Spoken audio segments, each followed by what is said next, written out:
ഇടതുമുന്നണിയുമായി ബന്ധം അവസാനിപ്പിച്ച മുൻ എംഎൽഎ കാരാട്ട് റസാക്ക് വീണ്ടും യുഡിഎഫിലേക്ക്. ഇന്ന് രാവിലെ പാണക്കാട്ടെത്തുന്ന അദ്ദേഹം മുസ്ലിം ലീഗ് അംഗത്വം സ്വീകരിക്കും. ഏറെ നാളായി രാഷ്ട്രീയ വൃത്തങ്ങളിൽ ചർച്ചയായിരുന്ന അഭ്യൂഹങ്ങൾക്ക് ഇതോടെ വിരാമമാവുകയാണ്. PV അൻവർ ഇടതുബന്ധം ഉപേക്ഷിച്ചതോടെ കാരാട്ട് റസാക്കും ഇടതുമുന്നണിയുമായുള്ള ബന്ധം വിടുമെന്ന് റിപ്പോർട്ടുകൾ ഉണ്ടായിരുന്നു. കൊടുവള്ളിയിൽ LDF സ്ഥാനാർത്ഥിയായി റസാക്ക് മത്സരിക്കുമെന്ന സൂചനകൾ ഉണ്ടായിരുന്നെങ്കിലും ആരോഗ്യ പ്രശ്നങ്ങൾ ചൂണ്ടിക്കാട്ടി അദ്ദേഹം മത്സരത്തിൽ നിന്ന് പിന്മാറുകയായിരുന്നു. CPM ജില്ലാ നേതൃത്വവുമായി ഉണ്ടായ ഭിന്നതകൾ പിന്നീട് പരിഹരിച്ചുവെന്ന റിപ്പോർട്ടുകൾ ഉണ്ടായിരുന്നെങ്കിലും അവസാനം ഇടതുബന്ധം അവസാനിപ്പിക്കാനുള്ള തീരുമാനത്തിലേക്ക് അദ്ദേഹം എത്തുകയായിരുന്നു.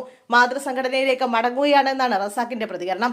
CPM-ൽ സഹകരിച്ച് പ്രവർത്തിക്കാൻ അനുകൂല സാഹചര്യമല്ലെന്നും സഹയാത്രികരെ ഉൾക്കൊള്ളുന്നതിൽ പാർട്ടി പരാജയപ്പെടുകയാണെന്നും അദ്ദേഹം ആരോപിച്ചു. ഇതാണ് ലീഗിലേക്ക് മടങ്ങാനുള്ള പ്രധാന കാരണമെന്നും വ്യക്തമാക്കി.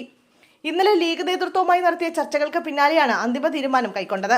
പാണക്കാട് സയ്യിദ് അലി, സാദിഖ് അലി ശിഹാബ് തങ്ങൾ, കുഞ്ഞാലിക്കുട്ടി, MK മുനീർ എന്നിവരുമായി സംസാരിച്ച ശേഷമാണ് അംഗത്വം സ്വീകരിക്കാൻ തീരുമാനിച്ചതെന്നും റസാഖ് പറഞ്ഞു. ആരോഗ്യ പ്രശ്നങ്ങൾ മൂലം തെരഞ്ഞെടുപ്പിൽ മത്സരിക്കാൻ താല്പര്യമില്ലായിരുന്നുവെന്നും അദ്ദേഹം കൂട്ടിച്ചേർത്തു. 2016-ൽ ലീഗിന്റെ MA റസാഖിനെ 573 വോട്ടുകൾക്ക് തോൽപ്പിച്ച് LDF സ്ഥാനാർത്ഥിയായി വിജയിച്ചിരുന്ന കാരാട്ട് റസാഖ് 2021-ൽ MK മുനീറിനെതിരെ മത്സരിച്ചപ്പോൾ 6344 വോട്ടുകൾക്ക് പരാജയപ്പെട്ടു. മുമ്പ് PV അൻവർ ഇടതുമുന്നണി വിട്ടപ്പോൾ റസാഖും പോകുമെന്ന അഭ്യൂഹങ്ങൾ ഉയർന്നെങ്കിലും അന്ന് അദ്ദേഹം അത് തള്ളിയിരുന്നു.